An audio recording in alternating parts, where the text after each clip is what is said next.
just really fun to talk with kids about this kind of stuff, because we're all in our 20s, in our 30s and 40s, and I met a guy who, he still collects comics. He collected comics when they were 25 cents an issue. He was still collecting comics. He loved it. It was wonderful. And but yeah, sometimes you forget that a lot of this stuff was done for kids, you know? And it's just really good to see the next generation of geek growing up. You know, the geek will inherit the earth. Okay, so yeah, and oh jeez, there's so much other stuff here. Of course, I got this one here, the Dr. Smith one. I'm still trying to figure it out. So, sorry, Dr. Smith, Matt Smith, the 11th Doctor. I will be doing a mini review on this. And of course, more Gold Digger here. And oh, what was really fantastic was that since I've been volunteering in the DC booth, I found out there's this one image. It's basically what I call the bevy of redheads. It's got all these famous redheaded characters from Marvel and DC. It's done up by Dustin Nguyen, and Dustin Nguyen does the artwork for Batgirl, or will until it comes to an end. And don't worry, he has work. You know, Flashpoint may have canceled Batgirl, but he still has work. I saw the poster. I went over to buy it. I took out my wallet. He goes, "Yeah, you work in the booth. Keep it. This is free." He gave it to me for free. And what was really nice, I finally got to meet Amanda Conner, and I'm so happy she got the huge lineup that she did. That she got all this attention, because she is a fantastic artist. It's good to see people with talent appreciate it. At the end, this was near the end of the day when I went to see her, maybe like 20-30 minutes left in the con, and I told her I really appreciate her artwork and that, and I told her what I really like were the boots, because they got boots, and she holds up her feet or foot, and it's the same kind of ass-kicking boot. I mentioned to her how, you know, Tara, there's not enough like sisters, girlfriend relationships, and that the introduction of Tara and Power Girl was really good. And of course, her artwork. She was talking to one fan saying she was just completely, utterly exhausted by the work she put into Power Girl, which is why she had to stop at 12. But they did give it like a decent wrap up before some other artists, yeah, Judd Winnick, or no, not other artists. The artist is really good, but the other writer, Judd Winnick, you know, who can't write women at all, before he took over. But yeah, and so I was talking with her for a bit, and again I went to get I got a sketch, like a nice full body sketch of Painkiller Jane, who was actually created by Jimmy Palmiotti. I didn't know that Jimmy Palmiotti created Painkiller Jane, and so she gave it to me for free. She signed it and said, "Here you go," and just wonderful. The DC crew, the artists there, and they've been really good. Also, I can't. Matt McConnor and Jimmy Palmiotti not going to be out of work. They're actually doing up something. They're doing something for DC. They couldn't tell me what. You know how it goes, stuff like that. But she and Jimmy Palmiotti, who are getting married soon. They've been engaged for a long time apparently, and they are working on their own comic creator title. It's going to be called Captain Brooklyn. She didn't reveal much more past that, but I am really looking forward to it. I've actually still got to find the Pro. That was the one title I forgot to look for today. Oh, just so much good stuff. This has been a fantastic con. Oh, it's still ongoing. I still got tomorrow. Tomorrow's going to be a bit more hectic because I got a lot more stuff to do. Oh, what else? What else? Oh, a huge gaming booth for what was it? Super Smash Brothers, Halo Reach, Marvel vs. Capcom 3. They're just doing a huge tournament with that too.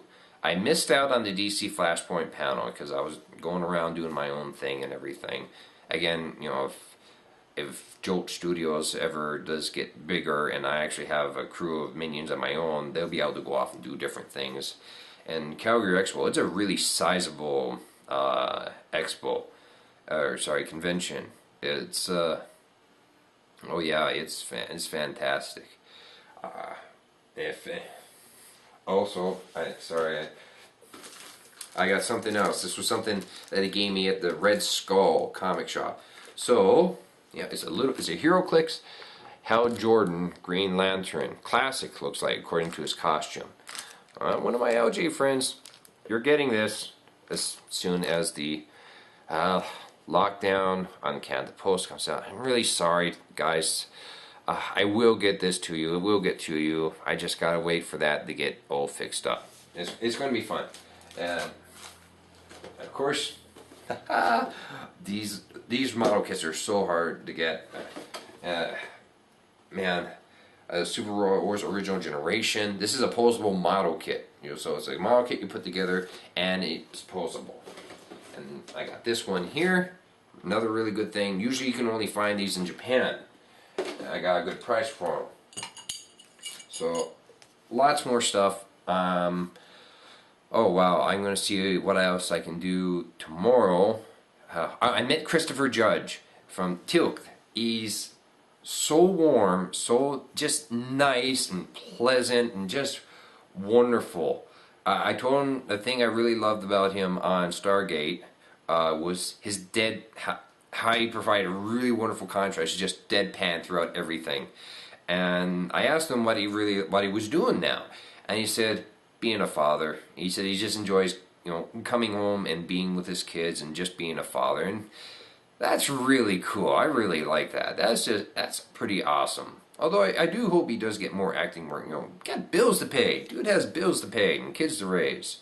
And I also told him that my favorite episode was the time loop episode. I don't know the episode number or season, but basically him and Colonel O'Neill are stuck in a time loop. At one point, Colonel, and I kind of acted this out, but he's still, he's just like, no, not pretentious or anything. Oh, he just watched me, and the part where Colonel O'Neill's like, man, I'm getting tired of all this. I hate this. And Till was like, you're not the only one facing difficulties, O'Neill. And then you see a montage, wham, wham, wham, wham, the door. And he catches it once. You say that every time. The guy's saying, I'm sorry. You say that every time. I may not be so merciful next time. And then next time it happened, the loop happens, catch it, whoosh, push. He laughed. He was, oh man. I've heard good things about Summer Glau. She said she's really good. Jonathan Frakes, everyone just loves Jonathan Frakes. He got there early too. A lot of the other people have been late, but he made an effort to really get there early. Like not that the other guests are slumming it out or not being professional, but I mean, this is Calgary. I mean, Calgary, the traffic system can get insane any number of days. But yeah, he's he got there early. He's been signing pictures, photo ops. Everyone loves Jonathan Frakes. Summer Glau's been awesome. Oh boy, Julia Sands. He's basically been a bad guy in just ton of stuff, and Warlock too. He got a nice cheer too. Felicia Day. Lots of people coming to see her. Just so much more stuff. I'm going to have some more stuff to talk about. Well, not tomorrow, because as soon as I'm done here, actually tomorrow morning, I gotta check out, park my car somewhere safe, and then I gotta, after the con's done, get in my car and motor the heck 12-hour drive back up to Mackenzie. So the vlog for day 3 will come a bit later, but I hope you all tune in and enjoy it. Oh, I'm going to get Diamond Dallas Page. One other thing, he was actually standing up. He didn't have a panel, but he was standing up and he was just talking to this group, and he had like a good sized group standing in front and taking pictures with them and signing. He was talking about how something happened. He got smashed in the face, his face all swelled up. He said it felt like cotton stuffed in his mouth. Oh, it's just fantastic.